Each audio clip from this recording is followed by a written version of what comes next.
In today's video, we will travel to a unique place where geography and history intertwine, telling stories of military strategies, political conflicts, and the uncontrollable human desire to leave an indelible mark. That place is Punta Cantera in San Fernando, Cádiz.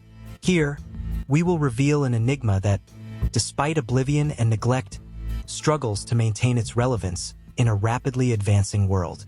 This enigma invites us to reflect on how we value and preserve our cultural heritage, challenging us to consider what legacy we want to leave for future generations.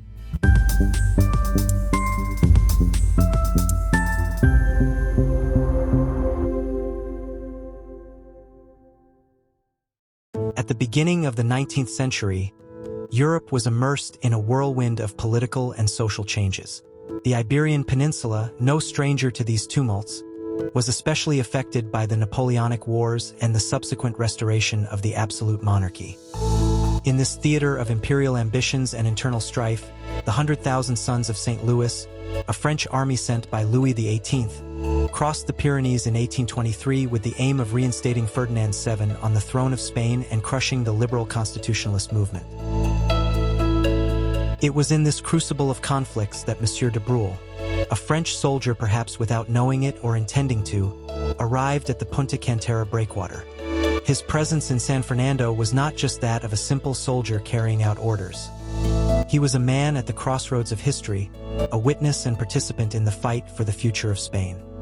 On a sunny and hot August afternoon, perhaps in the solitude of his vigilance in front of the waters that bathe Punta Cantera, Debreuille decided to leave his memory by engraving, possibly with his bayonet on the hard oyster rock, his name and the date of August 7, 1824 above, and next to another engraving made by Lorenzo Lopez in 1776 shortly after His Majesty's gunpowder dock was built. Below, 2 rows of lines could mark either the guards he kept or the number of barrels they unloaded with gunpowder. This act, more than the mere inscription of a name, became a symbol of the passage of time, of the lives that intersect with the greater history of nations and conflicts, and 200 years later we have discovered its careful handwriting in that piece of wall. A wall that we could turn into a significant monument that remembers the 5 years of French occupation of the island from 1823 to 1828. What prompted Debreuille to leave this legacy? Was it an act of vanity, a desire for immortality, or simply the human impulse to leave a mark that says, "I was here"? Regardless of his motivations, his engraving has become a focal point for those seeking to understand not only the military history of the region, but also the personalities of those who lived through it. Today, the place that houses Debreuille's engraving faces oblivion and abandonment. Despite being a tangible testament to San Fernando's rich history, Punta Cantera and its brands of the past struggle to stay relevant in a rapidly advancing world. This oversight not only puts Debreuille's legacy at risk, but also raises questions about how we value and preserve our cultural heritage.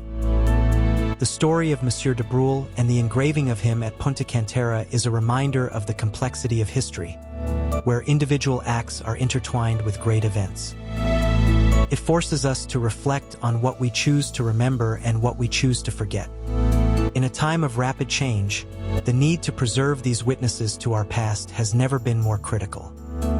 By exploring the life of Monsieur Debreuille and the historical context of his engraving, we delve not just into the history of a place or an individual, but into the shared history of humanity. We invite you to reflect on this legacy and join us in preserving our common history. Don't forget to give us a like if you liked it, and subscribe to our channel to discover more stories that, like Debreuille's, are waiting to be told.